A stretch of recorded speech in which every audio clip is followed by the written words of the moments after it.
rock and roll.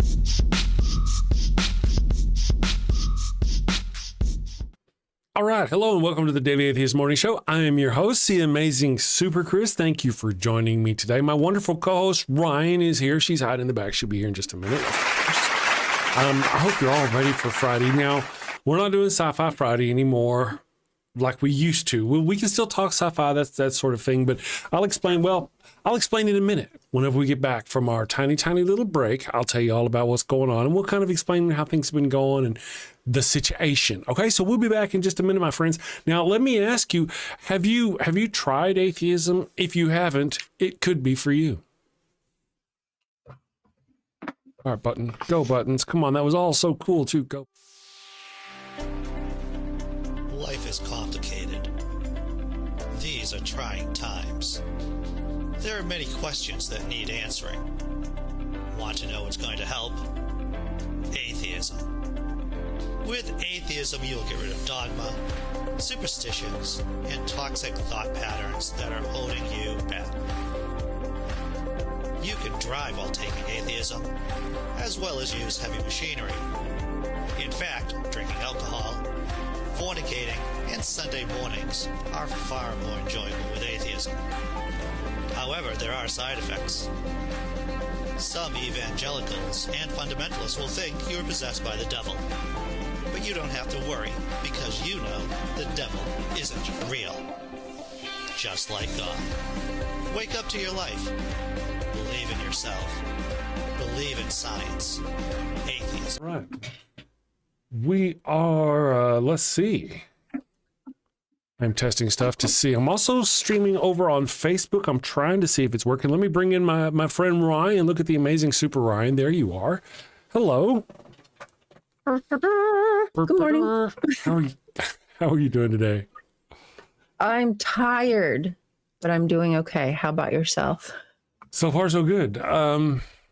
We'll know more in just a few minutes. I'm trying to stream out to Facebook, and I don't really know how to do Facebook. I think it's streaming. Yesterday, I thought it was streaming, and whenever I was done, it was like, "Are you ready to stream now?" I'm like, "Bitch, I thought I was streaming this whole time." Oh, damn. So then, Damn it.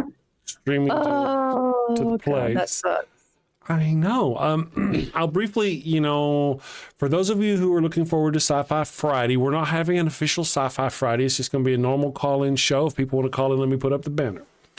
If they want to call in and talk theist stuff, the question of the day is the devil is in the details. And really, we're talking about Satan and was he a good guy, bad guy, that sort of thing. However, yeah, my hero.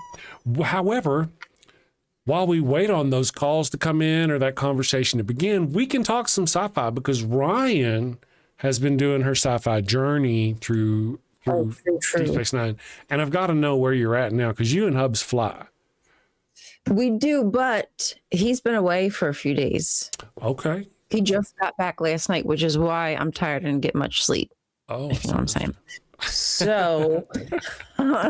So we haven't watched it, so I don't know how much further we've gotten. I'm going to look at the episodes right quick and see if I can figure it out. But we were in 5, right? I'm pretty sure that's where we left off. Mm-hmm.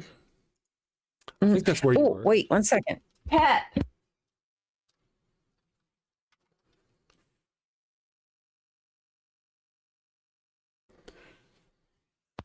Do you remember? Kira had the baby. Oh, Kira had the baby. That's right. Kira had the baby. Oh, Kira had the baby. Oh, that's a fun episode. They're ringing the bell. Oh my God, O'Brien ringing the bell. Oh, his face. So delighted. Yeah. You know, being tortured. Me and the wife talked about your view of O'Brien, and we can't help but agree that he's a douchebag. He's a jerk. Cole Meany, the actor who plays O'Brien, does a good job, I guess, playing him as a jerk. But we never really thought about it being all these episodes. He's such a jerk that they put him through so much torture to try to get you to like him. And I never thought about that until you said it the other day. Yeah, Wow. that's what it felt like to me. Like they're like, oh darn, like we kind of made him like the stereotypical kind of angry Irish guy. Maybe we need to pull back on that a little Pull bit. back. Yeah, at least he wasn't. Well, he did drink a few times. He does drink it a few times. Not a lot though. Yeah, I don't really remember him being like too Yeah. drunk or ever. I don't know. He will, but I don't think yet he hasn't yet. Yeah, it's not a habit. It'll happen occasionally. Yeah, not exactly, not a little bit. Let me say hello to Nitty out there. Nitty, good morning. Today, the topic is Satan and whether he was Satan, the devil. You know, we could split hairs. We all know there's different. We know what we mean, though, right? In general Christian thinking, Satan, the Satan of the serpent, however you want to put it. We know who we're talking about. We know who we're talking. Anyway, that's the topic of the day. We have. You know what I mean, damn it. You know what we mean. Don't. No, Nitty's awesome. Let me pull up a thing here. I'm going to just make sure all my stuff is going. And we have, I was thinking about what we might could start doing, my friends, is atheist or theist bingo. And what that is whenever they call in, they're like, hi, I've got this argument for God. And we're like, okay. And like, they're like, okay, so the universe has to have a beginning. And that could be like a square on our atheist bingo, you know? Yeah, that would be fun. I've done those before, but not for atheism, but it's a lot of fun. Yeah, it sounds like it could be. Let me turn on our thing here. We've got Fro. I'm going to bring Fro up and see how Fro's doing. Oh, Fro from Norway. The devil is both underrated and overrated. I look forward to this. And we have a new person in the chat. Katie Bluebird, you're not new. I saw you, I think, yesterday. Me and the Evil One rewatched the show. After we talk to Fro, I will tell you about me and the Evil One analyzing yesterday's episode of this show. Good morning, Fro. Good afternoon, Fro. Can you hear us? Yes, hello, Chris and Ryan. I have to ask you both, have you seen a sci-fi show called The Leftovers?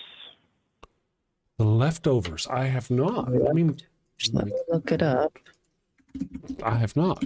I think that is probably my favorite TV show of all time, and I would recommend both of you to watch it. It is very religious, and it is very interesting in a religious aspect. I think you will find it very, very interesting. If you ever, it is probably my favorite TV show of all time. That was cool. Let me make a note of it again one more time. The Leftovers. Leftovers. Yeah.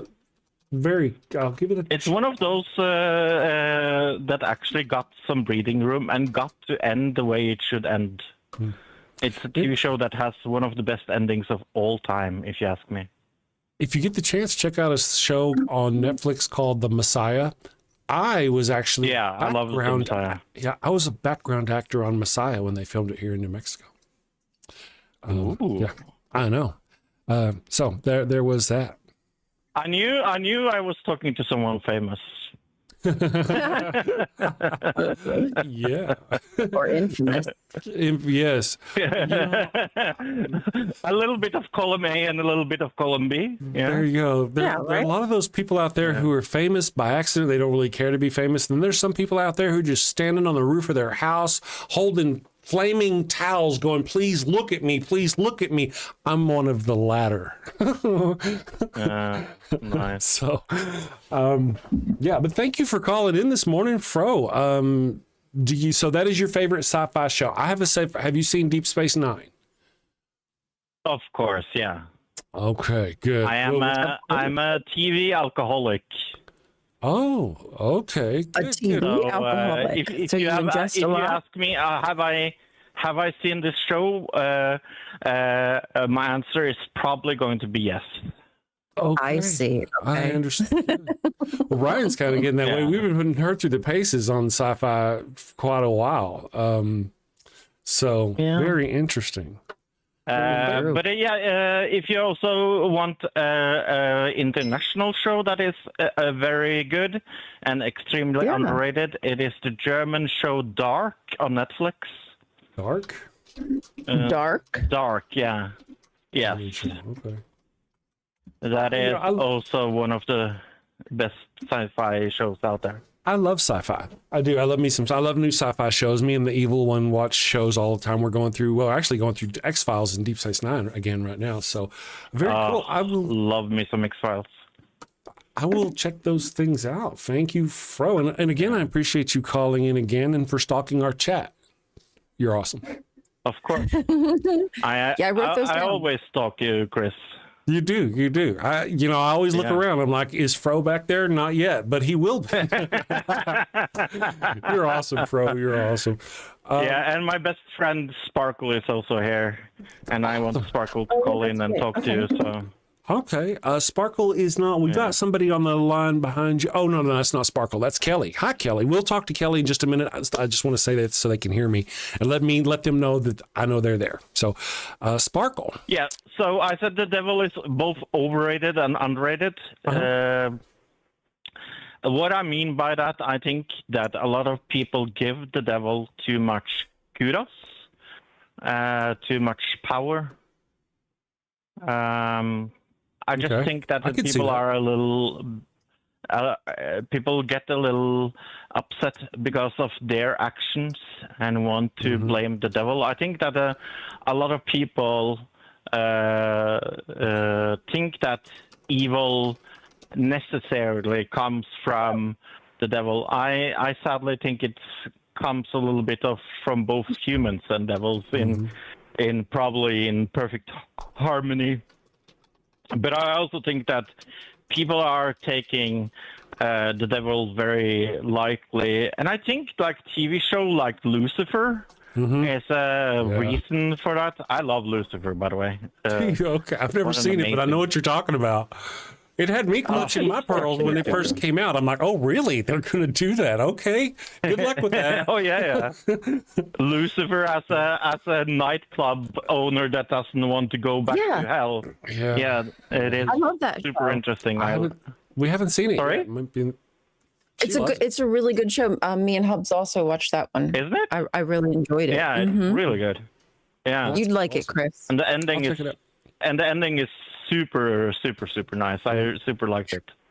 And it's not even super religious, even though there's religious themes. You know what I mean? Yeah. Like it doesn't give you that like, oh God, I'm sick of hearing about like God. It's not that kind of religious. Yeah. No more than like Buffy the Vampire Slayer. That is what I exactly. Yeah. But that is what I mean when I say overrated. When I say underrated, I think that a lot of people don't think he is real and therefore underrate him. I think that a lot of people are like, oh, he doesn't exist, and therefore let him or that or whatever we can call it control their life. I actually kind of think you're right on both points. Really. Christians give the Satan creature so much power. Lucifer is everywhere, can do anything. He can tempt anybody at any time. And his temptation is so powerful and so strong that almost nobody can withstand it. And yet Jesus doesn't have that same kind of draw and power. They make Satan out to be really powerful. And then by that same token, they're the same ones who are out there, you know what, that ain't real. Satan's just an allegory. Did you like the TV show The Good Place by any chance? Oh, man, I haven't got to see it yet, but I do want to check it out. I really do. That is also very, very, very fun. That is a very fun show, and it has a different take on what hell is, without spoiling it. I've heard of that. Well, I appreciate that, Fro. We've got another caller who's been waiting for a while. I would love to hear back from you again. Of course. As I always say, it's not a promise that I will call back. It's okay. Love you. Understood. Take care. Send safely, my friend. All right, we'll bring up Kelly now and see how Kelly's doing. Kelly would like to talk about the burning bush. I've seen many bushes burn. Let's bring this up here. That's a quote from Stargate. It's Kasuf, whenever they're like, good morning. Bush. Good morning, Kelly. How are you doing this morning? I am doing good, Chris Ryan. Good morning. Hey, I had a question slightly off topic. Hope that's okay. In regards to the commercials that you show between the shows, and I'm new to deconstruction, so I'm hearing and for the first time in my life, as ridiculous as it sounds, suddenly out of denial and hearing all sorts of new things that have been there the whole time in the Bible that makes me stop short and go, oh my goodness. Right. So anyway, one of those is can you tell me in like a couple of sentences, orient me about the burning bush idea that somehow somebody in the Old Testament gave somebody an STD, and who cares? And where in the Bible is that? Just can you tell me real quick? Well, I can help you with some of that. I will tell you the part about somebody giving somebody else an STD. That would be Abram in Genesis 12. Gave his sister wife, she's his wife in that story. Later on, she admits, actually, anyway, just trust me. He gave his sister wife to the Pharaoh. The Pharaoh gave her back and said, she gave me a disease. And he was angry. And they sent them away with all the camels and all the gold they had, because when somebody gives you a disease, you don't want the stuff back that you gave them, right? Of course. Okay, right. So moving on from that, I wrote it down to study on my own, of course. I don't want to waste your time. Genesis 12. Also check out Genesis 20, because in Genesis 20, he tries to do it again. This time the king says, no. Yeah. He says, no, I don't want her. Why did you tell me she was your sister instead of saying she was your wife? And Abram says, because she is my sister. So in that chapter where he actually admits it. Check that out. What was your next? Yeah. Okay, so slowing down, my question is, okay, you're saying that he gave an STD to Pharaoh. Fantastic. And what does he say specifically? Does he say, does he say I'm cursed because of this situation? Or does he actually address that he was given some sort of STD? Because I don't recall that. I think it's just simply, that he was cursed because, it's bad. Mm-hmm. But, if this is something I need to study on my own, but do you have any comments on that? Can I help you out real quick? Here we go. Let's go with Genesis 12 verses, I'll start with 17. Okay. Well, actually, let me start a little earlier. Verse 14, when we're going to do some Bible study on this channel today, friends. When Abram came to Egypt, the Egyptians saw that Sarai was a very beautiful woman. And when Pharaoh's officials saw her, they praised her to Pharaoh and she was taken to his palace.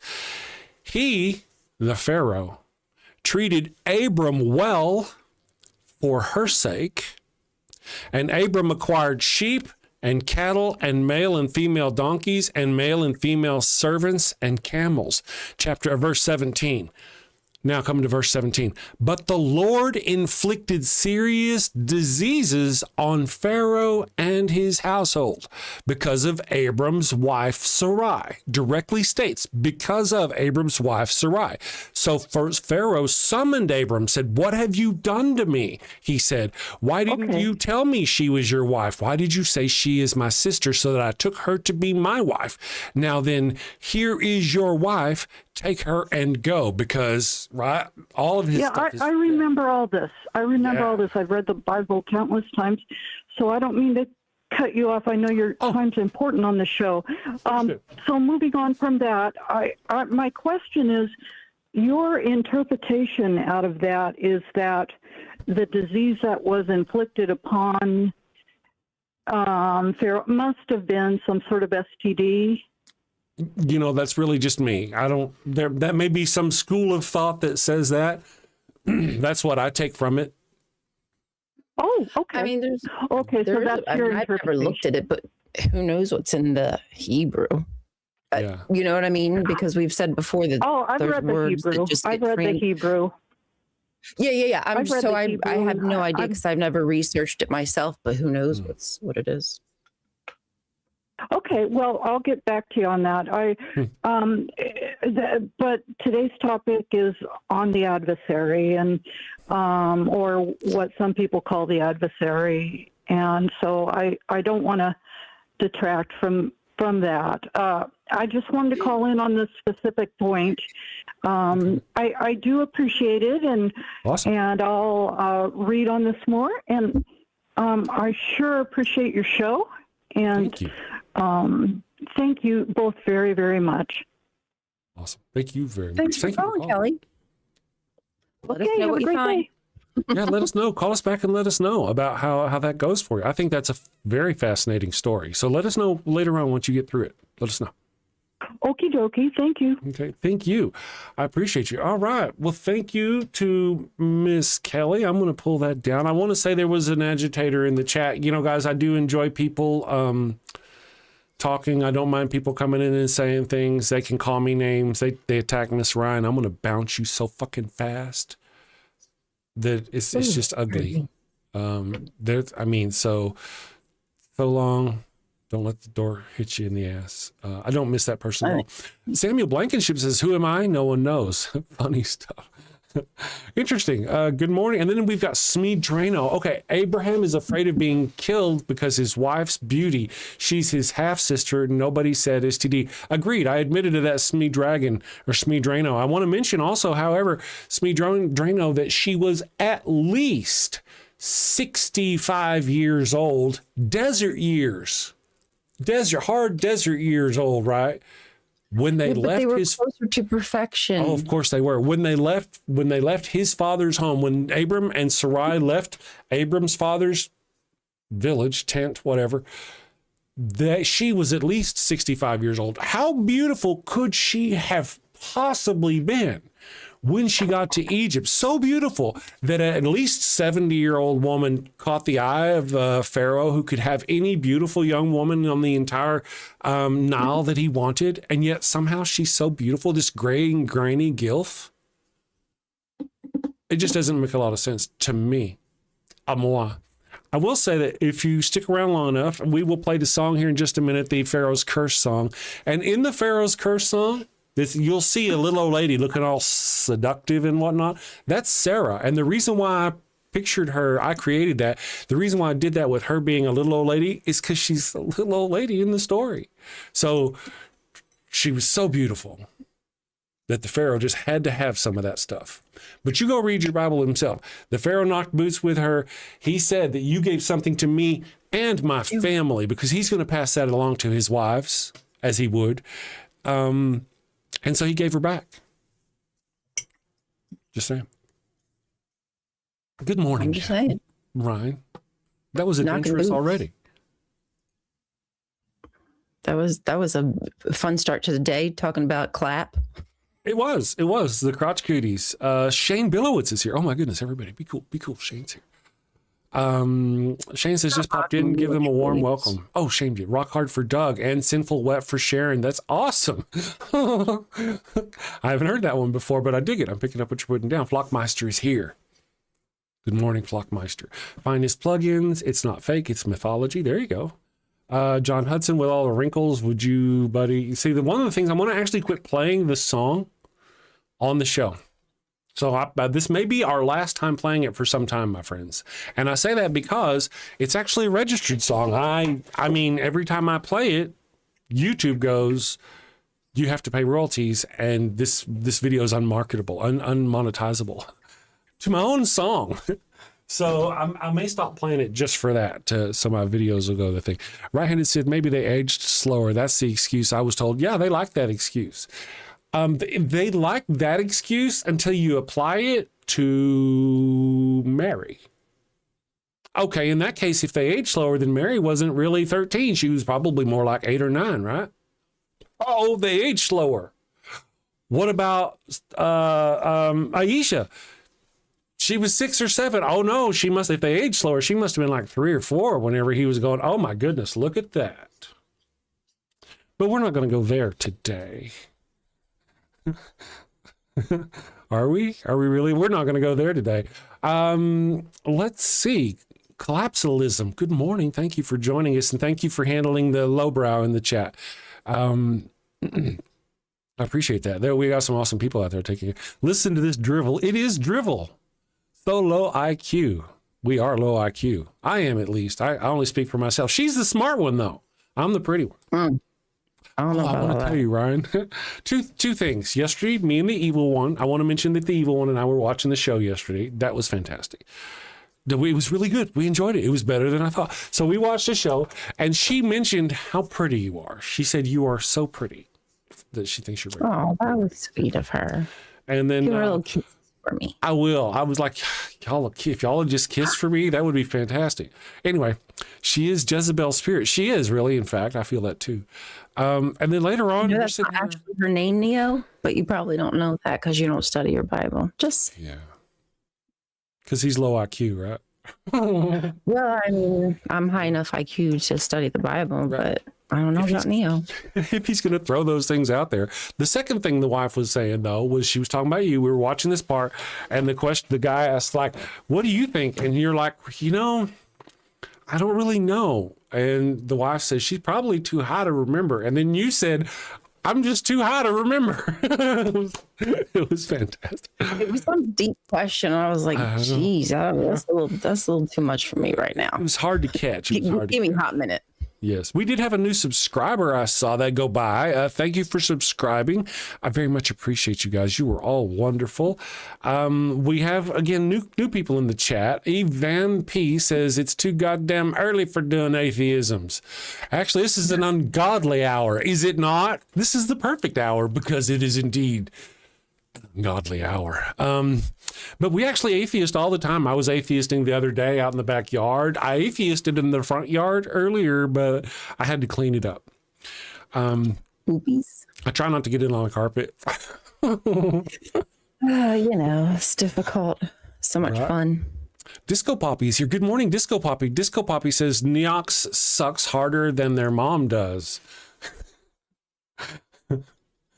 Wait, huh? Atheists. I know. All right. See, now here's one of the things, Neox. If you want to hang out and you want to be cool, that's cool, man. I don't mind. You start hurling personal attacks and stuff like that, and I will bounce you so fucking fast your head will spin. I mean, I'm just saying, I don't mind challenging you. I don't mind a couple of jokes, a few pokes, stuff like that. You attack the lady over here, I'm gonna bounce you so fast your kids will get dizzy. Okay? And you're welcome to try. Scramble his eggs. Okay. Ooh, Sparkle is calling in. Cry more. I'm not the one in an atheist chat bawling like a little bitch, but you go on. Hey, we've got Sparkle calling about, okay, I'll tell you what, guys, though. Sparkle's calling. Sparkle just got here. Let's do that commercial I was telling you about. Take a quick break, and we come back. We'll talk to Sparkle about Deep Space Nine. Now, so the Pharaoh's Curse. Here is the song about the Pharaoh's Curse. Ask yourself why I made the lady in the thing, Sarah, an old woman, and then go read the text yourself, my friends.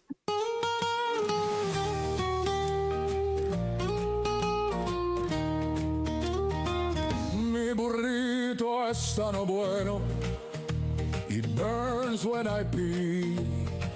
Abraham had the crotch cooties and gave his sister wife to me. El ataco bueno, bueno.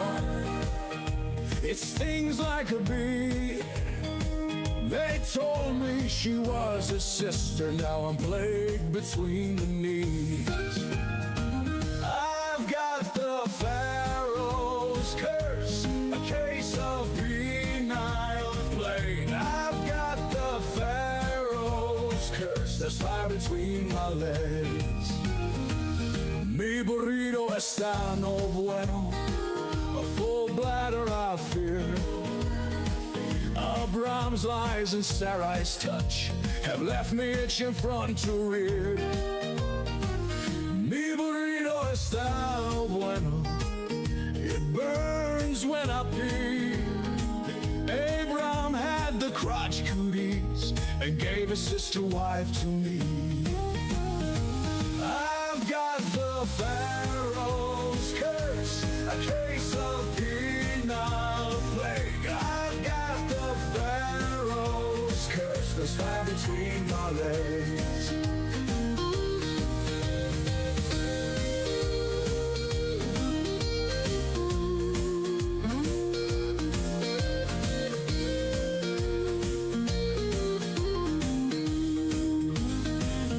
Mi burrito está no bueno.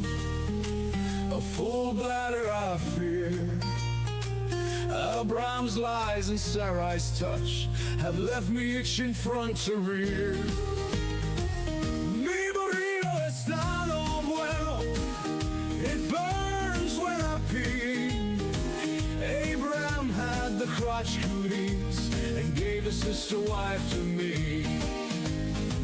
I've got the Pharaoh's curse, a case of penal plague. I've got the Pharaoh's curse, there's fire between my legs. I've got the Pharaoh's curse, a case of penal plague. I've got the Pharaoh's curse, there's fire between my legs.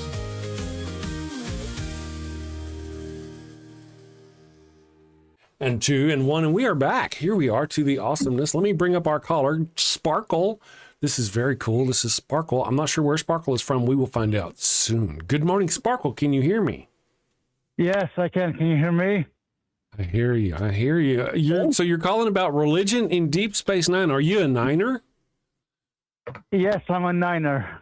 I watched the series Me too. 2 or 3 times. I don't know. I just love everything about it. Like, yeah, it's got its issues, but who cares? It's a good series. And you know what? I disagree vehemently. O'Brien was not an asshole. He was a good man trying to provide for his family. Okay? It's not his fault that the show hated him. Okay? Maybe he was that way because of how they treated him. Not they treated him that way because he. Yeah, Keiko was annoying. I gotta give O'Brien that. Keiko was annoying. I don't know how he dealt with her. Well, okay, yeah, she could get annoying too. I will admit that.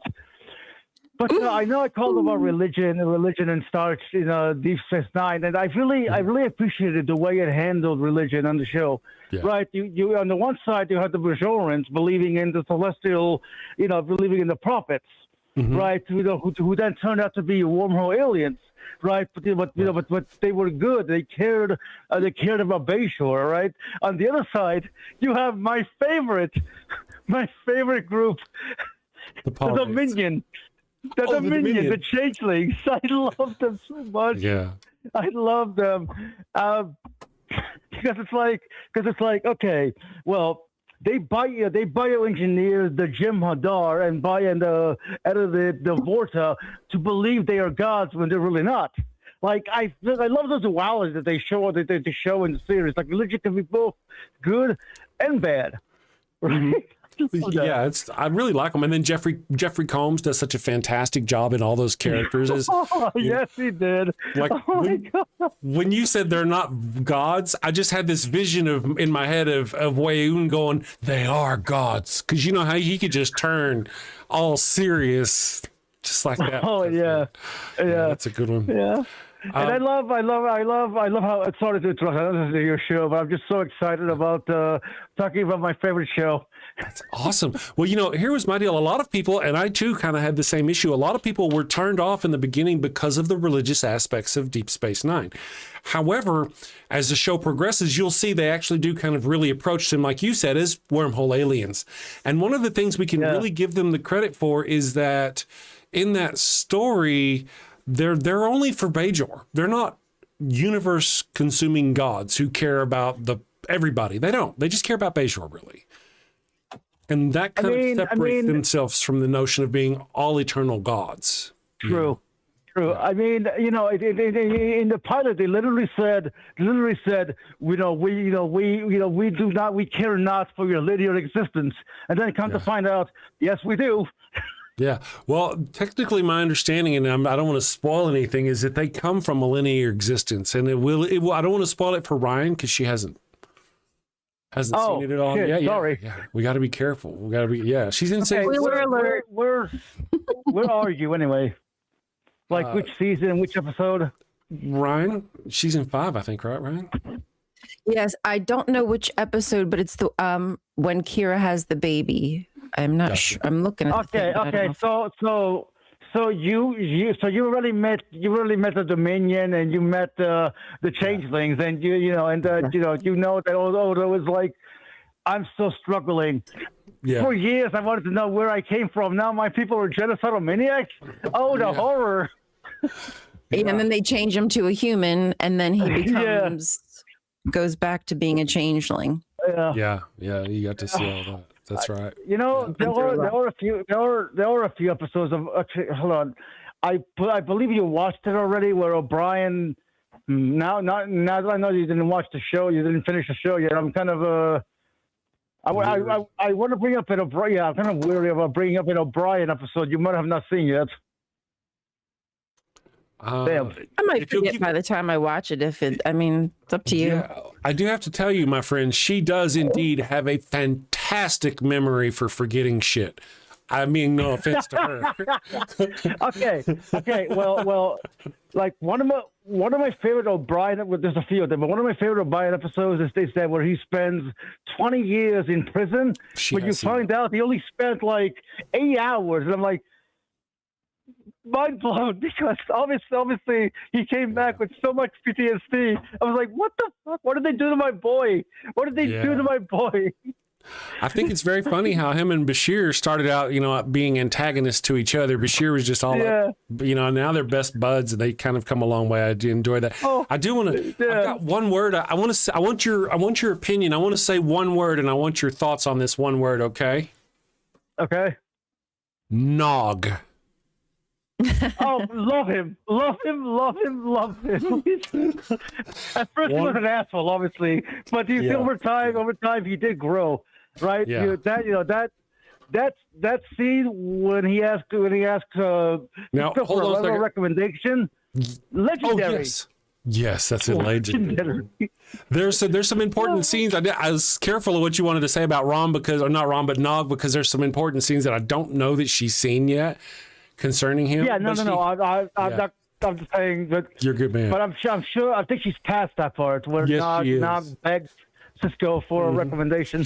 That is absolutely one of my favorite episodes. I get misty eyed, really. I hate to say it like I'm a big man and whatnot, but I do. I get all emotional seeing him. He's so desperate to join the Starfleet because he didn't want to be like his dad. Yeah, well, there's nothing wrong in being emotional. It's valid when you're watching a show.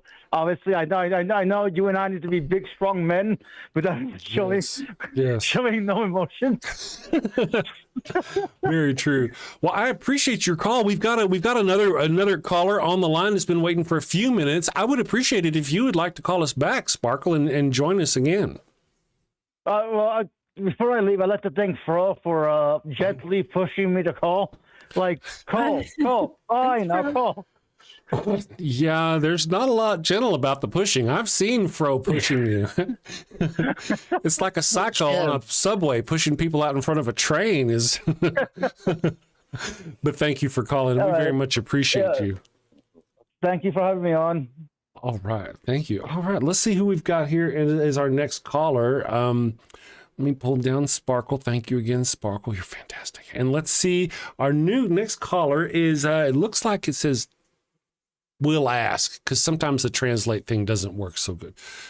Let's see. There you are. Caller, can you hear me? Yeah, I can. Excellent. Yeah, I'm sorry, I forgot to say my name is Bonnie again. Oh, Bonnie. Oh, Bonnie. Hi, Bonnie. Awesome, Bonnie. I love that song that you do with Sarah. I love it. Thank you. Part of the deal is you can actually buy it on iTunes or, wherever you buy songs. And because of that, I get a ding every time I play it on the show, and it doesn't let me monetize the stream for that part of it. I know. So that's why I was saying I probably quit. I'm glad you like it, though. Thank you, Bonnie. Let me fix up the screen. Yeah, I wanted to talk about Abraham because it's so obvious that this is written by different people, different authors through the years, not Moses. Yeah. Because, like you said, he gave Sarah away 2 times, saying that she was a sister, and he says she was his half sister. 12. She gives as soon as they leave Egypt or wherever that was, he goes into Egypt and basically sells her to the Pharaoh. And then the Pharaoh or king treats him really well, gives him all of the slaves and whatnot, loads him down. He says treated her well, he just loads him down with all of this stuff. And then you keep reading, and then him and Lot, his nephew Lot, they separate because they have too much stuff, and Lot goes to Sodom. So much stuff. And then Sodom and Gomorrah are destroyed. He's 85, I think, when they left, whatever. No, he's 85 when Ishmael is born. I think he's 75 when he leaves Ur. So then anyway, by the time he's 100, that's when Sarah finally gets pregnant. In the meantime, Sodom and Gomorrah. In the meantime, he's going and rescuing Lot, and this thing with Melchizedek, the king of Sodom, all of that. Then they get to 20, and he gives her away to this time to who is it? Oh yeah, I don't remember the name of the king he tried to give her away to. Abimelech he gives her to Abimelech, and he keeps saying over and over, "She's my sister. She's my sister." So then it says in 20 that he did not go near her, but it doesn't say that in chapter 12 that the king did not. It doesn't say he didn't go near her. It just says that he treated Abraham really well. So when you get to 20, it specifically says he didn't go near her. But in the meantime, he gets Hagar pregnant, 15 years before he has Isaac. He has Ishmael, I think, or whatever his name is. But anyway, all of this happens within like a year's time, where Jehovah says, a year from now, she's going to have a child a year from now. So in the meantime, he gives her away to Abimelech.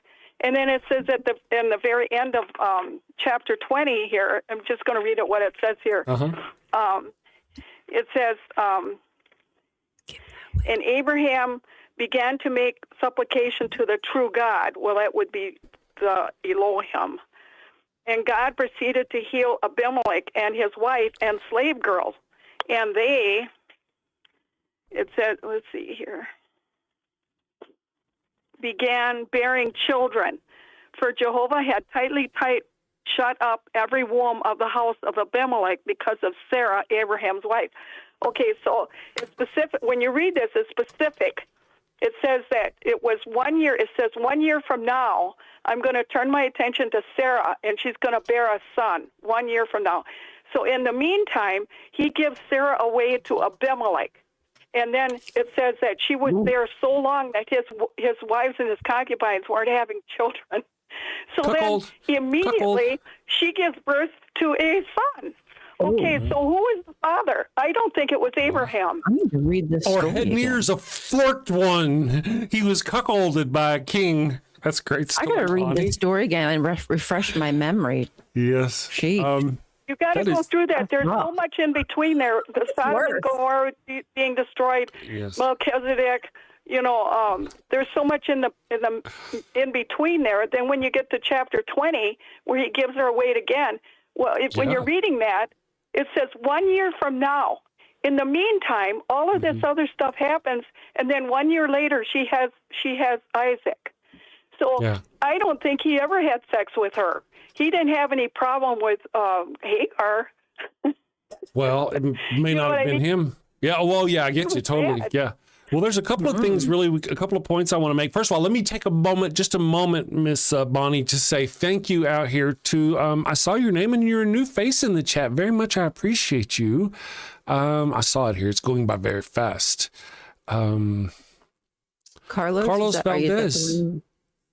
Carlos Valdez, thank you very much. We very much appreciate you. Welcome to the Damnation. I see a lot of new faces, and I also want to give a shout out real quick to Justin from the Deconstruction Zone. A lot of you people have come over from there, and I thank all the shout outs he's given us. So I didn't want to miss that, Miss Bonnie. Before I responded to what you were saying, I have a couple of notes. Whenever you're talking about how the other women in the house, their wombs were shut up, that's sort of the effect you might get if there was an STD going through their house. Sometimes one of the effects of STDs is it brings infertility to women, right? Or men or whatever. Of course, you've also got syphilis. It brings craziness. Your mind goes out. But a barren womb can be a result of an STD. So there's that. And then there's also the notion that Sarai and Abram were trying to have a kid and they never could have a kid. Then Abram had a covenant with God, cut off the end of his pee-pee, renamed himself to Abraham, renamed Sarah to Sarai, and then you're right. A year later or so, they had a child. Was it really the same Abram and Sarai or Sarah, or were they replaced by a younger couple to take on the lineage, and that younger couple had a child? I've wondered that. Who knows? You know, it's so actually, obvious that they're written by different people, because their son Isaac did the same thing with his wife. Yeah. Oh, yeah. Well, that's what I was going to say. By the way. I was going to say, listen, let me blow your mind and tell you that Abraham's grandson did the same thing, tried to give his wife away as his sister or some business. Oh, yeah. You're on the ball. It was the same king. It was the same one. Same king. Oh, was it? I didn't know that. Oh, yeah. That is awesome. I'll have to put that in my little brain pan right there. Thank you for that, Miss Bonnie. Oh, thanks for yeah, I enjoy your show a lot. Thanks for letting me talk. Oh, well, thank you for calling us. Thank you for sharing your knowledge, Bonnie, your research. We appreciate you. Very true. Yeah, when Bonnie calls in, she's calling in to let us know something. And yeah, she's got wicked smart. She's letting us know things. Thank you, Bonnie. You have a safe weekend. Sin safely, my friend. Okay, you too. Bye-bye. Bye. Look at that. Look at that. Look at that. Look at that. Do I see what I think I see? Is that right? What? Moonlight Reveries is here. The Moonlight Reveries is here in our chat. Wowsies. I know. Good morning, Moonlight Reveries. I hope you're having a great week. Welcome to the damnation, fellow burners. Nitty says, Holy Spirit authors, contradictions, and some absurdities. Oh, yeah, there's a lot of that going on. Promethean Kitchen is finally come stumbling in this morning. Welcome, Slacker. Good morning. Thank you for joining us.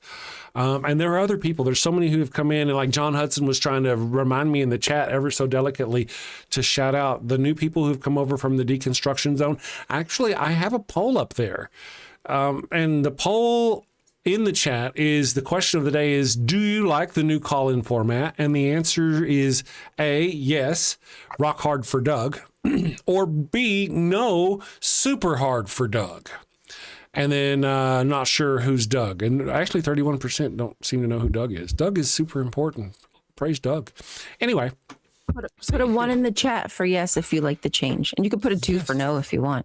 That's a good idea. Yeah, if you want to vote. So 1 for that you like it. 1 for that they like it. 2. Yes, that's true. I like that. Sapient Cephalopod likes it. The wife was reading out Sapient Cephalopod's chats last night. I was like, what a moron. I was like, no, I'm kidding, man. Sapient Cephalopod. We were watching. She didn't recognize the name. She's like, oh, who's that? And I was like, oh, they're a regular. They're cool. Communist number 1. Thank you. Communist number 1. Danielle Austin is another one. Very cool for Danielle Austin to show up. Katie Bluebird. We were sitting there last night watching the show, calling out all the names. And as I watched the show, I was kind of proud of myself that I actually had the ability. I know me. I'm a very Daffy Duck kind of person. And as I was watching myself, I was very proud of myself, the ability to sit there and watch without interrupting and letting them finish and letting you talk and letting other people. I was like, oh, Chris, you did so good. Something else I was doing is, because we were talking to theists throughout the call, I was also making a note of how often the theists stepped over you when they... Oh, were you? Did you? Yeah, just because, they don't tend to step over men. Well, again, I really shouldn't do that. It's a man thing. It's not necessarily a theist thing, now theism, especially the Abrahamic religions really do bake in the misogyny. It looks like so far everybody really does enjoy I'm gonna pop this, make it biggie. Everybody does seem to enjoy the new call-in feature. I appreciate all you guys. Crazy John Papiano says, that's crazy. Justin is just sending people over here, and it's wonderful. I'll tell you, Justin gave me a shout out on his show live. I think it was last Friday, and I got 75 or 80 subscribers on this channel and 30 subscribers on my Chris Mallard channel. I don't even shill it. Just from that one time, he's like, hey, he's a good guy. Go check out his thing. But his was actually what got me going, guys, because, if you know me, I'm a left-wing liberal nutbag. I'm very progressive. And I get emotional about it. And sometimes it eats up our show. And our show is supposed to be funny, lighthearted, atheist related. And then I've been getting a little too serious for my comfort even. And then I was watching that other day whenever Justin gave me the shout out during his show. He's like, "Hey, look at Chris, man. That's a fun show. They used to be a fun show with a morning show, but the world's going crazy. So they talk about more, and it really kind of deflated me. I was like, I want this place to be a fun place for people to come and hang out. I claim dark woke and dirtbag left. There you go. Dark woke and dirtbag. Yeah. If they call me woke, that's like a badge of honor. I would wear that on my sleeve. Yeah.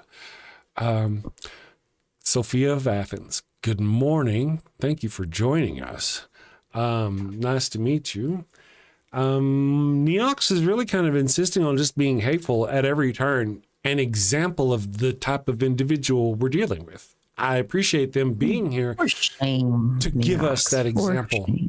Thank you for showing our people what kind of piece of shit you really are. And he's calling us low IQ. We don't even have to like insult him or anything. He just opens his mouth and exposes his own ignorance every time. I've been watching in the chat. It's kind of cute. Sad, but cute. And the Happy Heretic is finally rolled up. Good morning. Thank you for joining us. To be fair, we'd all love for the world to be a more lighthearted and fun place as well. True enough. And that's kind of one of the things that got me, my friend, was that I wanted to be that place. I want to be like a morning show. If you're old enough and you have a call-in morning show where people have fun and it's a lighthearted thing and they joke around and like, Bob and Tom, whatnot, they all laugh at their own jokes. It's really funny. I kind of wanted to recreate that feeling. And we kind of have done that. It's been fun, especially adding this new call line. Oh, let me get Bonnie off of there. But,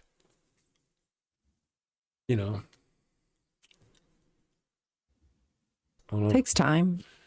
Everything going on in the world and all the craziness going on in the world, it's hard to sit here and go, knowing our country's being overthrown by, and see, that's the whole deal. A lot of people are like, Trump's a pedophile. I'm going to go there before this next, I'm going to go there right now. He's not. He's really not. Because that's one thing. That's like this thing. Not that I want to make light of what a PDF file is. No.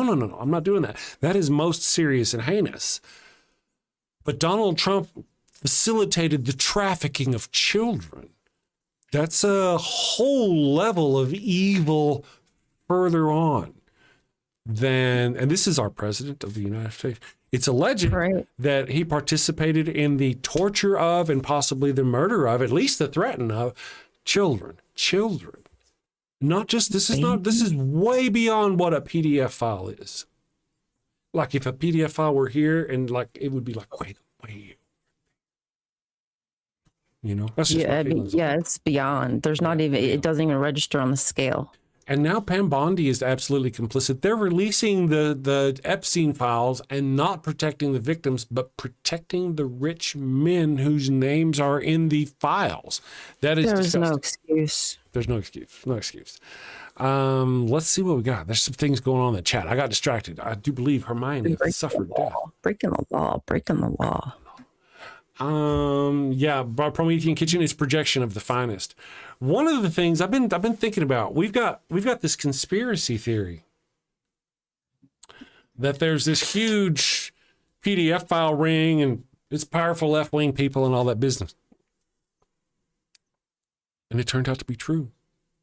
But except it wasn't left-wing people, it was mostly right-wing people. There's some left-wing people in there, true, but this mostly right-wing people, but it turned out to be true.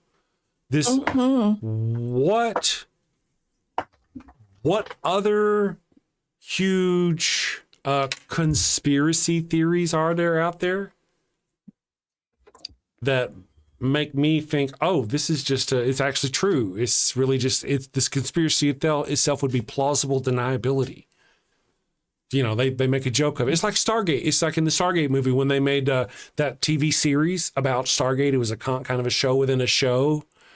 They did that to make the people, you're just joking about the TV show they're talking about. It's not a real Stargate. That sort of kind of makes it more lighthearted and less believable. And I definitely, it makes it, all the connections are being made online. And I've been watching as much as I can and looking at as many of the files as I can on my own, and then other files that people have dug up. And the connections are there. They are deep. Arrests need to be made. Yes. It's pretty obvious where it started, where the pointing of the finger started, like the QAnon stuff.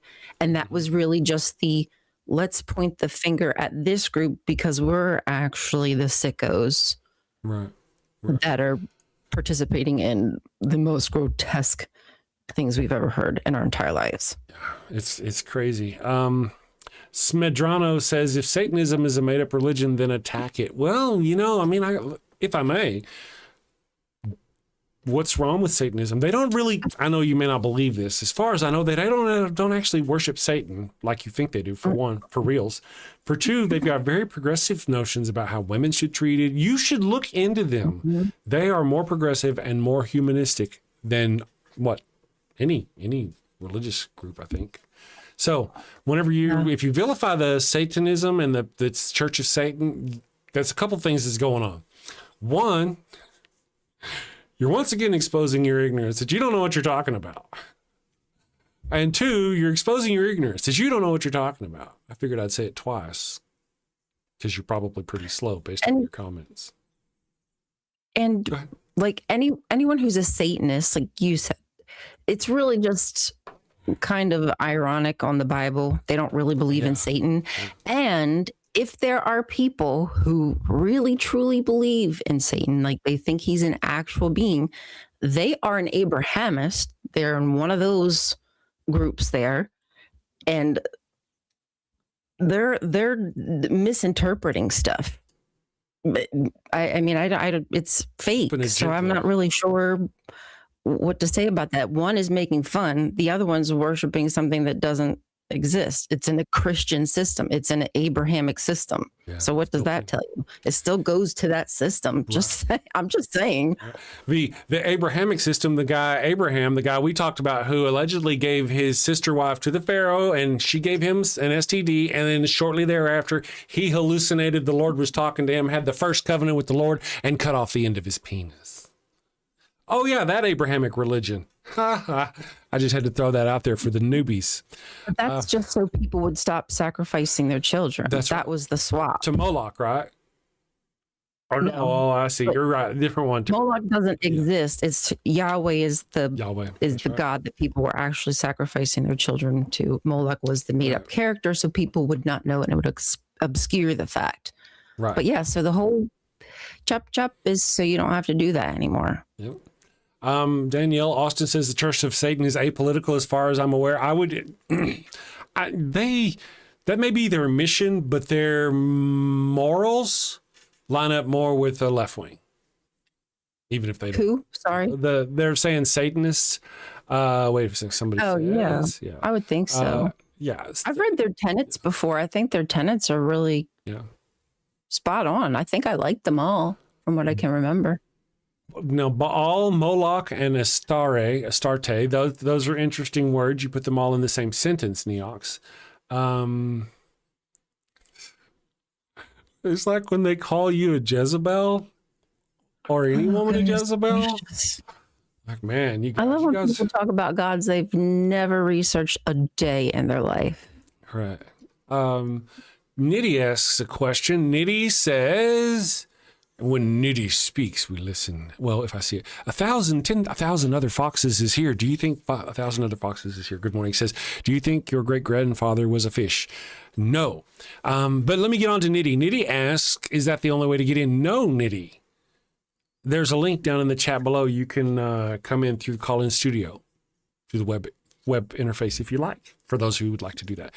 Thank you, Woke Donkey Hole Hail Satan, for 100 rupees. Those are rupees. I looked them up on the internet last night. They are not yen, because I don't know the symbol for each. Really. So now I know. Thank you very much for the 100 rupees. We very much appreciate you. Look up Jezebel in the Old Testament. Yeah, no. Gabby is here. Good morning, Gabby. You did. Yeah, I think Miss Ryan probably knows more about Jezebel, I would suspect, than Then you probably do. That would just be my thinking. But thank you for the rupees whooped donkey hole. Yes. And remember I told you the wife, she really thought that was a funny name. So she enjoyed that. I know. It makes me laugh. Let's see. Gabby Love. I'm going to call you Gabby from Australia. Thank you for joining us the other day on the phone. Gabby was here. Says, my great grandfather sold vacuum. Oh, that's infidel. Yeah. Moonlight Reveries. Asks if you're Jewish. Asked if me? You, I think. Yeah, you. Oh, am I Jewish? No, I'm not. I'm not religious, and I'm not Jewish. Yeah. Excellent answer. Yeah. I didn't answer for you, even though you're an atheist, because Jewish is also a cultural descendant situation, not just a religious situation. And I know you're from Persia. I would say you're a Persian goddess. If somebody asked me, Ooh. Well, I'm Syrian Lebanese. I mean, I was born here. I mean, awesome. I do have ancestry there, but all right. I'm not my Jiddu's way darker. It is. You know what? We got to take a quick break. Nitty just popped in. He's going through the sign-in process. I think we're going to take a quick commercial break. And when we come back, we're going to get Nitty's thoughts on the devil, Satan, and their believers. Oh, Nitty's got good stuff. Let's take one of these commercials here. Wild Bill. Because somebody earlier mentioned they were talking about blaming things on the gods, how you act. Oh, I think it was Freud, blaming how you act on the God, and God makes you do bad things. So I think you'll appreciate that, Fro, if you're still here. Check out this thing. Nitty will be back with you in just a minute. Hello, and welcome to Shakespeare with a Redneck. Finally. I'm Wild Bill Wigglestick, and this is my trusty sidekick, Willie the Kid. And we'll be your handsome hosts, your gilded guide, your cowboys, concierges to Shakespeare. Oh, how cute. Wait, is that at 2, Ollie? Run along, little doggy. Bill, where the hell have you been? Well, I've been roaming the earth, going back and forth upon it, to and fro and whatnot. I like to travel too. Wait a second. Yep, back and forth upon earth, doing unto others before they do unto me. Bill, are you quoting the Bible? Trying to quote the Bible? Indeed I am. Despite my appearance, I am a man of culture and know many things, not just Shakespeare. Really? So you have a Shakespeare monologue related to atheism or skepticism? Indeed I do. Bear witness. Oh, this is going to be good. This is the excellent foppery of the world, that when we are sick in fortune, often the product of our own behavior, we make guilty of our disasters the sun, the moon, and stars, as if we were villains on necessity, fools by heavenly compulsion, knaves, thieves, and treacherous by spherical predominance, drunkards, liars, and adulterers by an enforced obedience of planetary influence. And all that we are evil in by a divine thrusting on. An admirable evasion of whoremaster man to lay his goatish disposition to the charge of a star.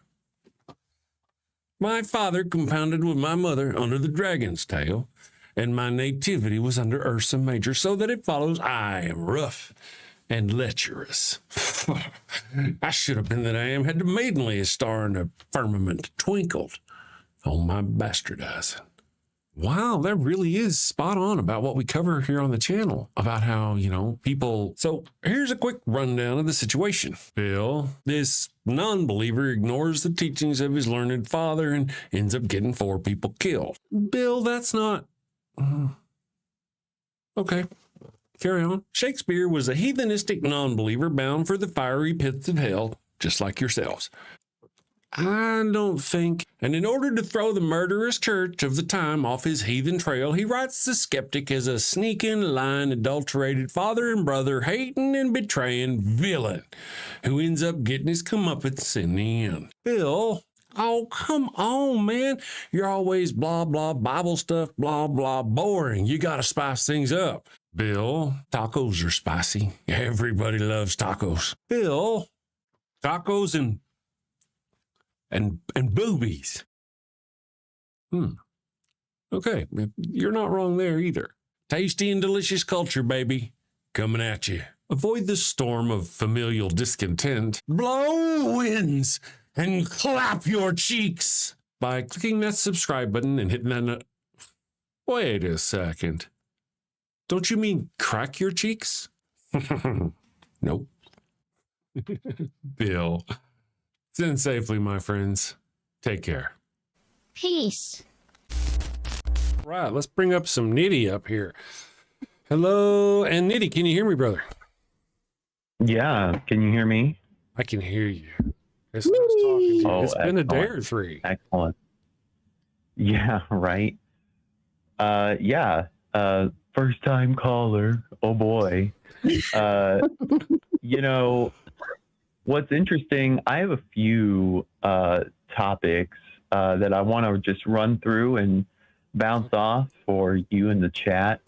And I think that they're kind of important for how we work with calls in the chat. So I guess the first thing is that when believers roll up into chats or run their own live shows, when one of their behaviors or ways to interact in the chat or debate is to reflex into slurs towards the person.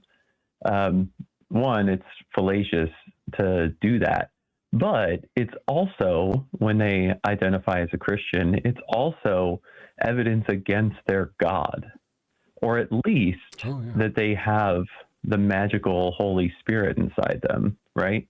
Because you're commanded by Paul in the Christian Testament to communicate with grace, respect, and not let foul language come from your mouth. So that's doing a great job in there in the chat. If the best you have to try and convince someone is to slur them, don't be surprised when you get it back or when it's evidence that either you don't have the Holy Spirit or people are making this up. So, there you go. Yeah. There you go. And, maybe we could say it's evidence of Satan. Right? They're compelled by Satan to be that shitty. Exactly. Yeah. The case could be made. You've been compelled by Satan to be a douchebag in my chat. I like that, Nitty. Thank you. Exactly. I'm writing that shit down. Because in 1 Timothy, pseudepigraphal. I'm probably fucking that up, Kip. Sorry. Oops. Nope, that's right. Pseudepigraphy. Anyway. Yeah. In 1 Timothy 6, it says that the love of many will grow cold. And, that's to Paul, or pseudo-Paul, evidence that those aren't believers, right? Because the majority of persons around him are non-believers. And so if his critique of society is that the love of many will grow cold, then what does he imagine that includes, right? Non-believers, right? And he's writing to believers to be aware that, hey, you're going to get shit talked and you're going to have to deal with it. So yeah, it's like the island of Scotland hadn't even been founded yet, and they were already doing the No True Scotsman. Right. Yeah, exactly. Right from the Bible. And then when they accused atheists of being indwelt or taken over by Satan, that to them is evidence of their beliefs, right? They have a self-referential, insulating way of going about things. So even if a believer that they originally believed does something good or appears to be motivated by common grace, it still is disqualified because they don't accept all the propositions you do. And since the Bible already says that those who don't accept it are, potentially demonic or whatever, it shelters them from criticism and evidence to the contrary. That's very accurate. Matter of fact, I was the one who was the demonic one yesterday. It's her day today. Oh, to be the demonic one. Yeah. No blaspheming allowed. That's a lie straight from the devil, right? You heard that. That was a lie straight from the devil. Anyway. I had one other point. I'm sorry to kind of dominate the show. No, go ahead. You have a few more minutes. Dominate us. Go ahead, dominate. Oh, yeah. Touch me, because we all know Nitty, it gets wild. So it was, you know what? Now it slipped through my fingers. I tell you what, why don't you, if you want to ponder upon it, I got a shout out real quick. I want to say hi to Gabby out there. Says Holy Spirit gives peace, but understands we're all human and we do make mistakes and say things that we shouldn't have said, but along the way say sorry. There's some people who think that about the Holy Spirit. I was always kind of taught the Holy Spirit was everywhere all the time and was like the sea of God that we swim through, essentially, if you will. Yeah. And you know what? I'll give a little bit of benefit of the doubt when you repent and ask for forgiveness for slurring. But I'm talking about the types of Christians that make this their online persona, right? Because that's what we engage with quite a bit and in the chat, right? Part of your persona and interacting with the world around you is really antisocial, to be honest. And if you're supposed to be the light of the world and the salt, being the standout and positive difference, that's contrary to that, because you're just acting like every other asshole. Right? Well, one of the things these guys who are doing this thing, they don't realize is that, it was repent. Repent means that you realize you've done something wrong and you don't do it again. It doesn't mean you do it again later and you're forgiven again and you do it again later. And to repent means you don't do that thing again. And they don't get that. And the guy telling everybody, you're whining, to stop whining, has been whining in our chat for like 45 minutes. It's crazy. For real. Anyway, I know, and they can't, person in the chat, demonstrate for us that you're not an antisocial asshole, right? Through your behavior. That's just an assessment of what you're doing. And that there is something wrong with plain sense reading of text and how you're behaving. Yeah. Okay. Like, until you can demonstrate to me that one, something is wrong with plain sense reading of your text, or two, that it's just your behavior is somehow justified by your self-proclaimed belief, I don't think you can do it. Yeah. And if you can, that would be wild. And a pitiful excuse would be to say that you're some kind of Old Testament prophet, which is an unfalsifiable claim, because they got to run around saying that people will be graped by God, specifically graped by his direction. Sorry. God will direct people, kind of making him responsible for it, right? Because if they weren't directed or influenced to do it, would they still do it? Right. Or if they don't do it, if they don't do it, did God know all things? So it's a pretty big catch-22 of this plain sense reading of prophetic texts. So yeah, I don't think these types of believers can ever demonstrate to me that plain sense readings of how you ought to act as a believer. It's not whining. I'm not complaining. I'm making an accurate assessment on the consistency of what we witness together in the chat or in these live debates, right? And I equally condemn it when atheists do it. There's a guy who live streams. I watch him throughout the day when he goes live. He's maybe I won't name the channel. I don't know because it happens on other ones too. And when he slurs and strawmans, like it bothers me when people have heard an argument enough that they should be able to steelman it and not slur it, right? And not misrepresent it. And when you do that, I get just as pissed, right? I think it's legitimate concern for the integrity of your call-in show. That does make sense.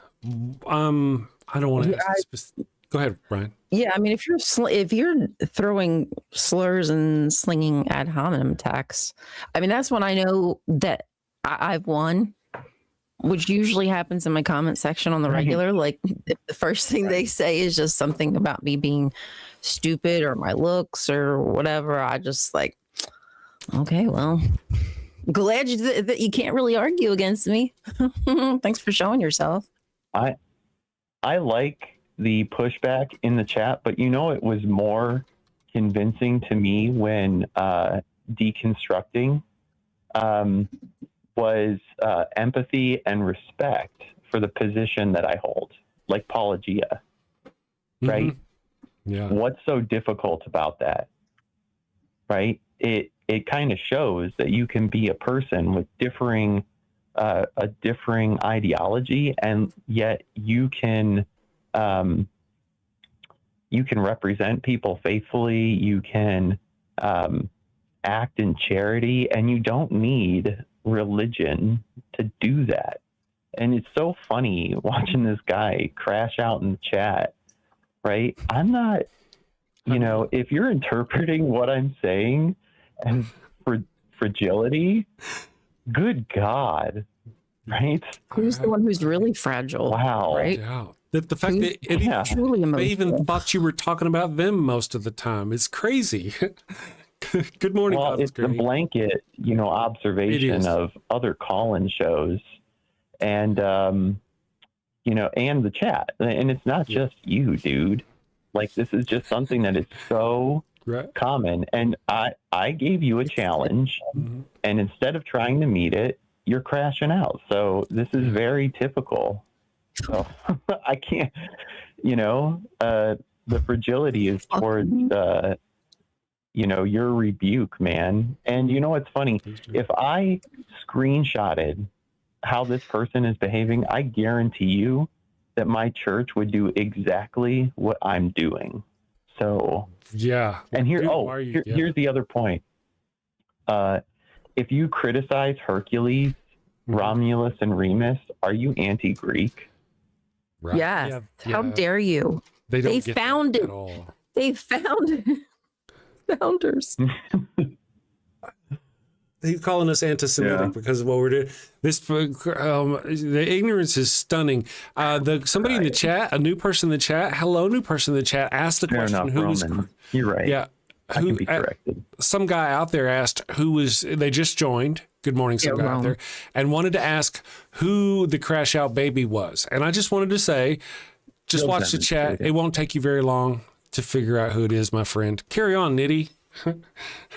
Yeah, and I'm fine with being corrected by the chat. Say it all the time. If I'm wrong, I want to know, right? Because that helps me, Steelman, and exist as an intellectual, having some intellectual integrity, right? So if all I said were Roman figures, then fuck, like, okay, cool, great, chat, like, thank you. Obviously, this chat though is not on the same level, my friend. They're just not. They're not this. They do not bring their best. We've had some good callers lately. This person in the chat is not an example of their best. No. I'm sorry. And remember, we gotta.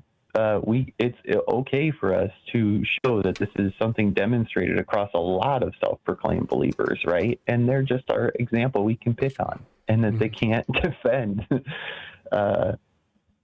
what we observe. Now, somebody said we have to match their behavior, right? And I don't know. I'm kind of wondering, like, where does that stop? Right? Yeah. What would just where does that logic turning stop? the other cheek? Right.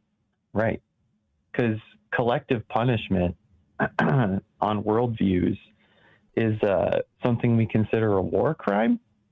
Well, technically, yeah. You're dark woke. Oh, wow. Yeah.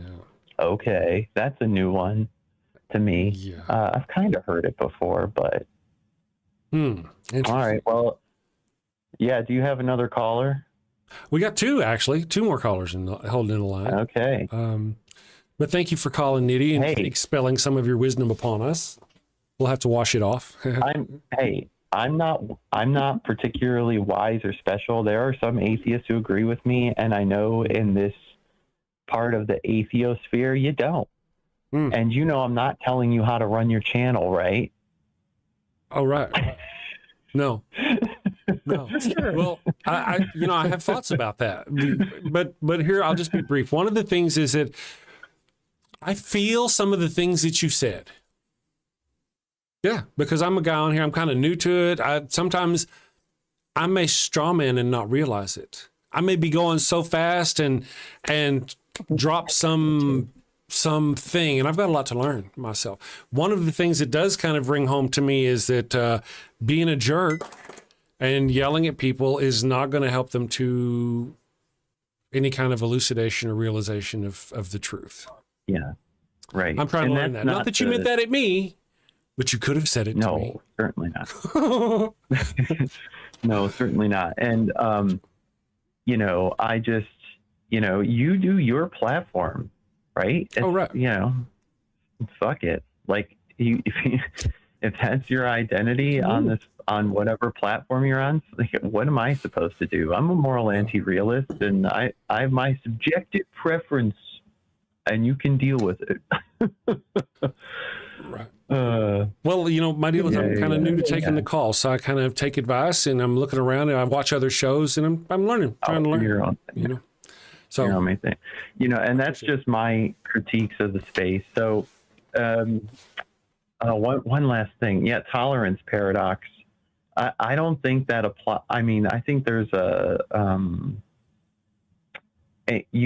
you can tolerate without hate, right? Or weapons. Yeah. I think so. Retribution thing and self-defense is enough. But I'm not saying reject those. True. Anyway, all right, I'll let you take more calls. I have a meeting soon, so thank you. I'll get. Thanks for calling, Nitty. Well, thank you, Nitty, for calling in. I appreciate it. You. Yeah, that's awesome. All right, we're gonna briefly follow Nitty. Give Nitty a follow. Yes, give Nitty a follow. Go watch Nitty. He's got his own channel. I appreciate it. And Nitty's awesome, very wise. Thank you, Nitty. Yeah. Right. There we go. And now we're going to bring up Faisal just for a moment. We've got Beagle, stuffed Beagle on the chat as well, on the call as well. So we don't want to leave everybody holding. Faisal's been waiting for almost 20 minutes. I do want to mention, Faisal, that I actually went through and I found a whole bunch of things that really blow all the crap out of your argument yesterday about how the Quran predicted the name of the kings and all this other business. It kind of ignores the fact that the Bible also called them kings as well, sometimes referred to them as pharaohs. There's a lot to it. I just hope that's not what you're bringing today. Do you have something new for us today?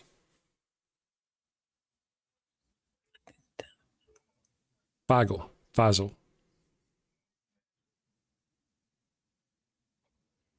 man, you've been waiting 20. I hate that maybe Faisal has been.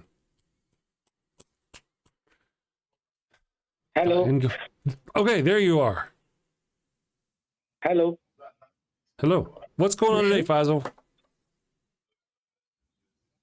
Hello, can you hear me? I can. What's going on? hear you. Okay. Good morning to both of you. Good afternoon.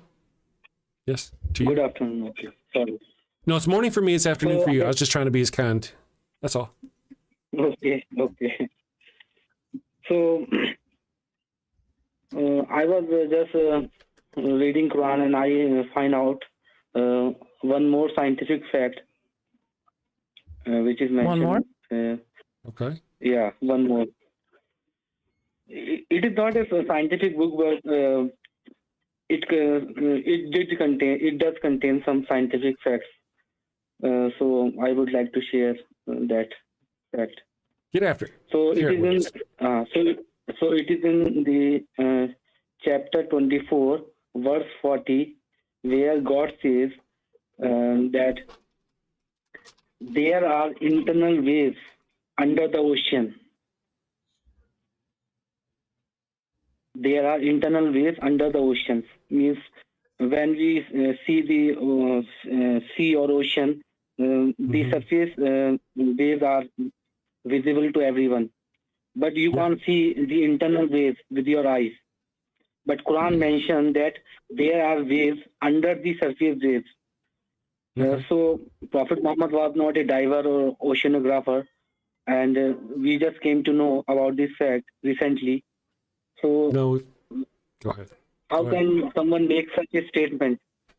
I mean, if it is not from God, how can someone make such a statement? Ryan, do you want to do that real quick, or? I mean, I'd have to look into that, but are we certain that he's the first person to know that? Well, yeah, that's a good point. One of the things I wanted to point out is humans have been swimming for a long time. And do you know what riptide is? Riptide is an example of a tide. People had been sailing the ocean for 20,000 years. A lot of people knew that the ocean, there's water. This is nothing new, man. It's just not new. Okay, but that internal waves were not visible to the eye. They might have been diving into the sea for 1,000, 2,000 years, but in these waves were not visible to the eye. We just came to know recently from the modern equipments. Yes, you can research it. You can research. I think you should research it. I think you should research it. But those waves were not visible to the eye. Are they visible to the eye now? Yeah, what's the difference? What does the invisible or visible to the eye have to do with anything if people knew about it beforehand, whether or not they could see it? Right. I mean, we've had people who've lived off the ocean. We've had entire sea cultures. As a matter of fact, one of the cultures that allegedly brought down the Bronze Age was a people called the Sea People. Man, it's not realistic of you to think that people didn't know that there were waves under the waves. Everybody knows that. That's pretty simple stuff, bro. But oceanographers came to know about this recently with the modern equipment. I don't think you're right. You can't see internal waves with your own eyes. It is not visible to the normal eye. You can only detect it with the modern equipment. I mean, he could have learned that from, all his travels or the byways of merchants. Yeah. The people traded stories. That was kind of like what was a big deal. The reason why I mentioned a riptide is because a riptide is where people swim in the ocean or the water and they can't see that the tide has got a riptide, that there are waves under the waves. They can't see it and they get stuck in it and then they get drowned because they try to swim back to the ocean, but the riptide keeps pulling them out. It looks like they can swim towards the ocean or towards the land, but they cannot. And so in order to, if you ever get in one of these, this is good to know, in order to get out of a riptide, you don't swim towards the ocean, you swim vertical to it to get out of the riptide. This is exactly proof that this is waves under waves that you cannot see, but you can feel them, you can detect them. People have been killed by them. It's just crazy, brother. This is some powerful weak evidence. Better Than Ember says, here's a fun fact. In the time of Prophet Muhammad. Wait, Faisal, can I just interject quickly? Oh, go ahead, Brian. In Arabia.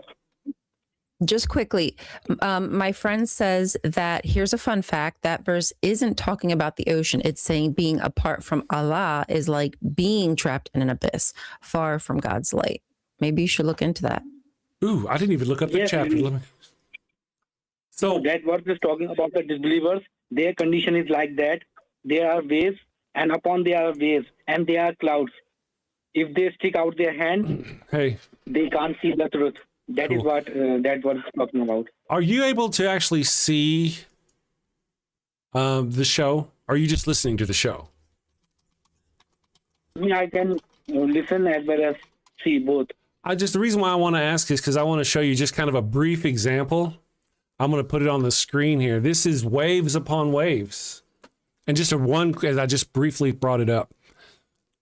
Okay, I'm coming on YouTube. Okay. And where is my thing? Is that it? Where's my page? Come on, damn you. I have to share it. Okay, I just want to give you kind of an example thus of why is it being a jerk? There we go. I'll just do this one. All right, now, damn you. Okay, so here we've got waves upon waves. That's just one example. Whenever you look at the ocean, you could literally at any point describe it as waves upon waves, especially if it's a stormy sea or a lake that's really windy. You know, let me just bring this off the screen real quick, and I will show you another one. Let me just do here. Have you ever heard of the Fitzgerald? The Ella Fitzgerald song? There's a song about a ship in a lake that went down. It's a big ship. Anyway, I guess I'm kind of at the point I don't think I need to show you, do you? But hopefully you get the point. Waves upon waves is pretty easy. It doesn't necessarily mean there's waves even moving underneath the waves. It doesn't necessarily mean that at all, does it? Did we lose Faisal again? Maybe we lost Faisal. Oh, wait, I didn't mute Faisal. Okay. Oh, we lost. Oh, there we go. There we go. Sort of lost Faisal. Okay, thanks. But No, I'm on the call, yes. Understood. No, I am on the call. Gotcha. Okay. I appreciate that. I just want to say, you can, like I say, research riptides, and you should research this a little more. I feel like you will find that you're mistaken, and that this is not very good evidence. Okay. Can I provide one more evidence? Not this time. I only want to say because it's time for us to take a break, and we've got somebody else on the call that's been there a while. I kind of, you know what I mean? I appreciate you waiting as long as you did. I appreciate them waiting as long as they have. But thank you, Faisal. Once again, for giving it a shot. I have to give you credit. You certainly are. Trying. Okay, thank you, sir. Determined. Thank you for giving me determined. Okay. Thank you. All right, we'll be back in just a minute, and whenever we get back, we will talk to Stuffed Beagle. Thank you, Stuffed Beagle, for your patience. We'll be back en moment, and we will do the thing at the place with the stuff for the people. Let's go here. What do we want to do, my friends? We need to for listen. We'll do the first wild bill. We'll be back. Hello, and welcome to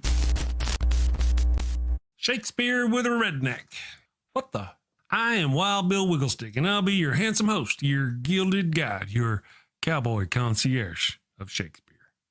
Dude, really? Today on Shakespeare with a Redneck, I'm going to perform the prologue from Romeo and Juliet. Damn it, Bill.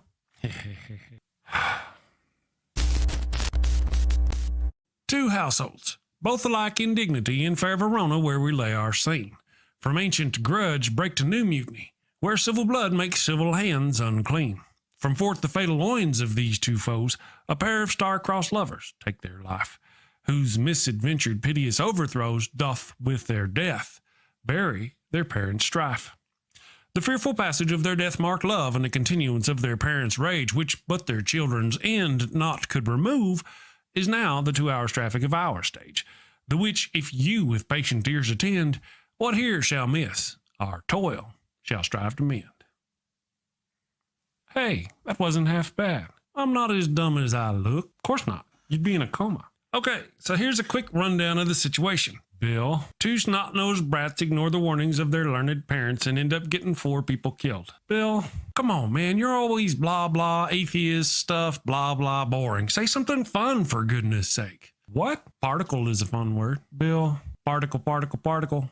Bill, or talk about horses and dogs. People love horses and dogs. Or boobies. Everybody loves boobies. Bill, oh, can I say boobies on YouTube? If you close your eyes, it doesn't count. Talk about boobies then. Okay, everybody loves those cute little blue-footed bastards. It hurts right here.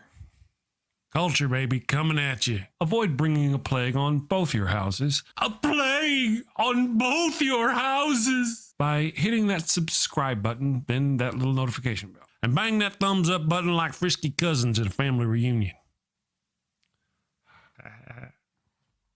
Thank you and take care.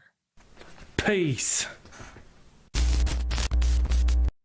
All right, we are back. Miss Ryan will be back in just a moment. Let me bring up Stuffed Beagle here. Thank you for your patience. Let me get up Stuffed Beagle real quick. It's making me click the button twice. Good morning, Stuffed Beagle. How are you doing today? Good morning, Chris. You hear me? I hear you. How's it going? Welcome. How are you doing? So far, so good. I really dig that accent. So like Texas, Southwest kind of? I'm country, man. I'm pure redneck. Yeah, I feel you. I thought I felt a brother as soon as you opened your mouth. I'm like, wait a second, what's going on here? Should we kiss? Good morning, Stuffed Beagle. How's it going today? Oh, pretty good. Just having my coffee. I'm just wanted to call in and introduce myself, and just let you know that you and I are, even though we disagree as to whether there is a creator or not a creator, you and I agree on a lot. That does. And I think you and I could be peas and carrots. And I can learn a lot from you, and you might be able to learn a little something from me, maybe. And I would just like to, introduce myself and let you know I'm also a YouTube creator. I have a channel. I've done hundreds of live streams. Oh, really? Okay. So I'm, seasoned veteran here on that sort of thing. This call-in thing's a little bit different. I'm not used to not being on camera. So that's a little bit different. But I've been studying. I've studied every religion, major religion around the world. Everything from Christianity to Satanism. To Islam, to Wiccanism, to just about damn near everything, all the Mayan religions, and I've done a deep dive into all of that. I am well versed in all these things, but I'm interested in your view because of being an atheist. And you just popped up in my feed the other day. And I started listening to you, and I saw that you and I have many of the same views and done a lot of the same research. And I thought that you and I could actually work together on that, and I could learn something from you.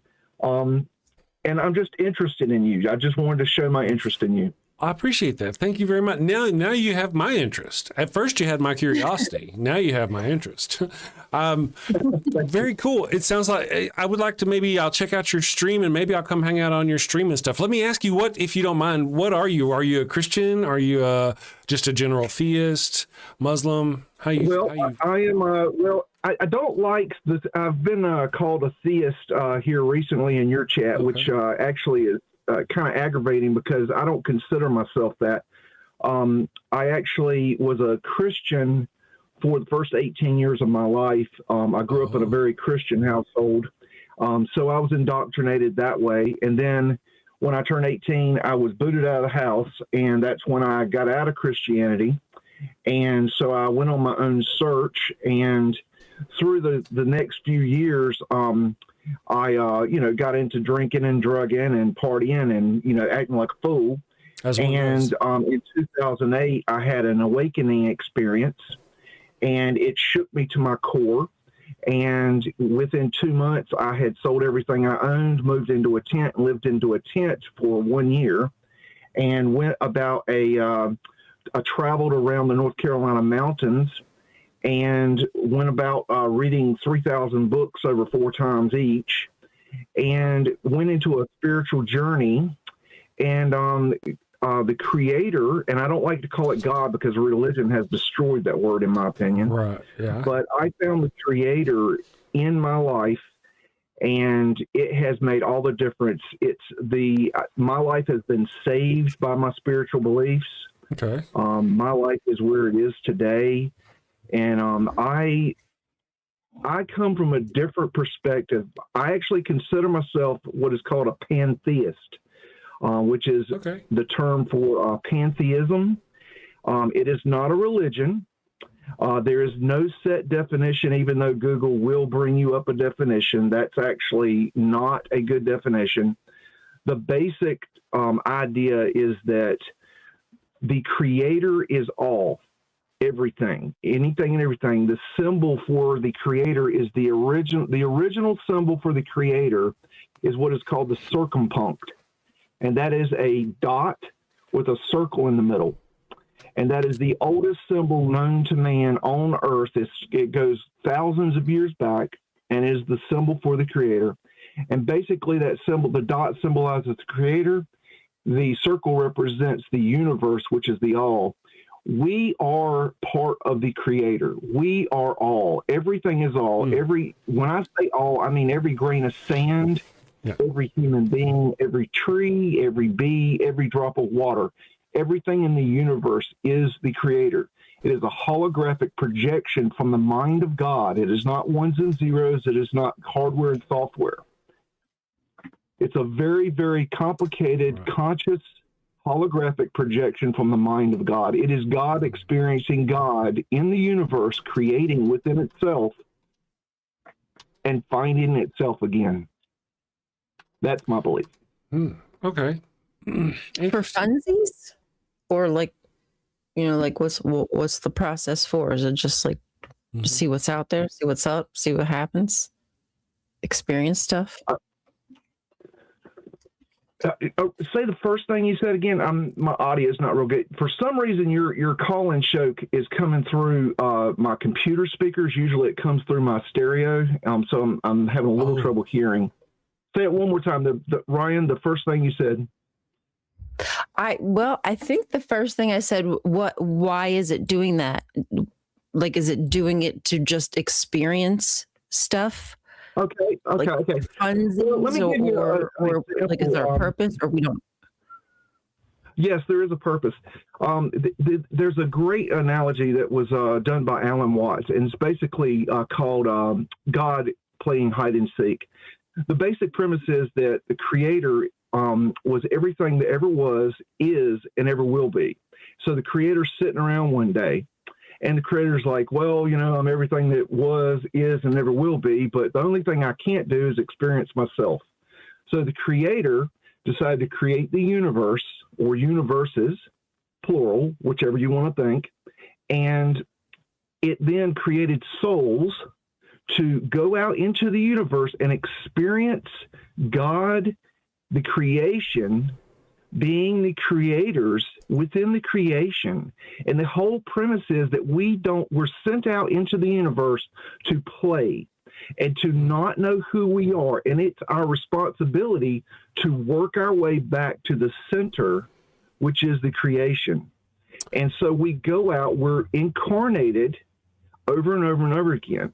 And we come in to these different levels of dimensionality. We're in the third dimensional reality here, but there are other dimensions. And then we work our way back to the Creator. It's the Creator experiencing the Creator within the creation. Interesting. Real quick, because we're almost out of time here real quick. I do appreciate you calling. I want to mention that I've actually looked up the oldest symbols of mankind, and the one you described is not among them. It's not even among any of them at all. It sounds like somebody completely made that up. Actually, it's an esoteric teaching, and it's very, very hidden deeply. So you're not going to find it in a book. No. Maybe it's a nipple. It's the nipple. But I tell you what, I'd be very interested in having you as a guest on my show sometime. So if you'd be interested in that, I'd be more than welcome to host you. We'll see. I'll check it out. I don't normally. First of all, there's some people like to do the debate thing. I don't normally debate. I got an invite recently to go debate. I don't want to debate. Of course, I don't want to debate you. I'm a jerk. I may be the one wanting to debate because I'm a jerk. I'm like, dude, that's a bunch of shit. You watch, man. I'm an asshole. Anyway, no, that's fine. That's perfectly fine. But I don't want to debate you. I want to find out where we have common ground, and I want to see where your thinking comes from and where my thinking comes from, and see the different telescope ends. We'll visit about that. We will. I'm going to let you go now. There's somebody coming in real quick. I'm just going to let them just a second and see what they have to say. Thank you for calling in. We just got 5 minutes. I just want to see. I want to mention the numbers down because we're almost done with the show, but I did notice we had a newbie. I just want to get their thoughts briefly. And we've got 5 minutes, then we'll read the thing. Who is let's go here. Hello, is this Tay?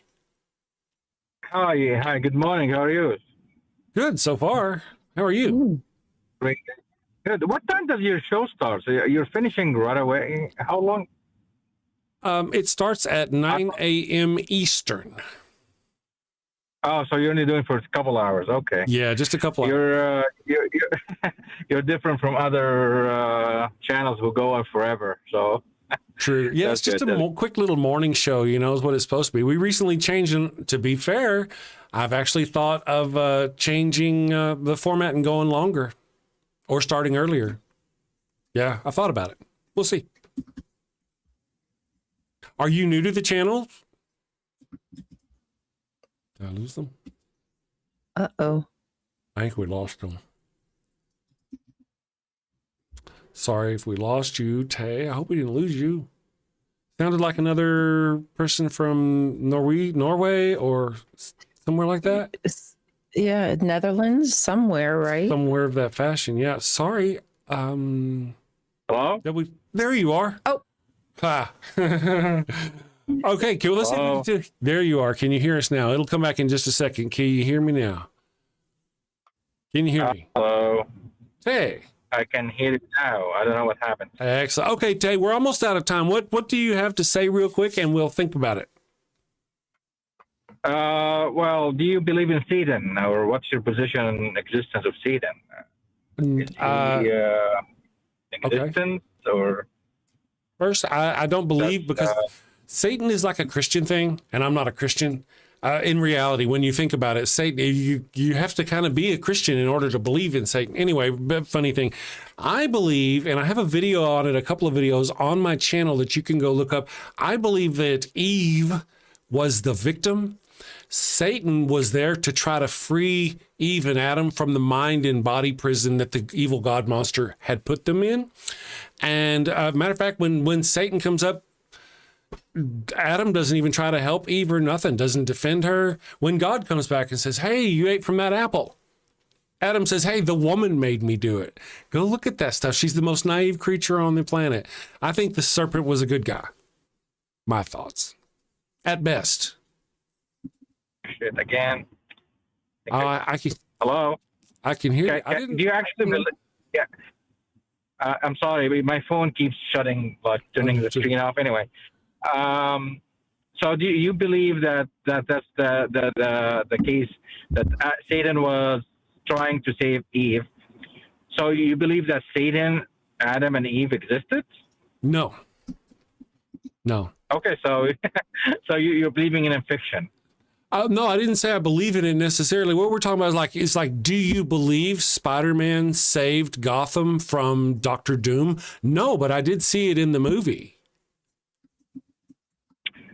Right. Well, I asked about. I have read the book. If you think that, I'm thinking that you believe personally, as in that Satan exists, not in a fictional way. Oh no, I don't personally believe that. No, I don't.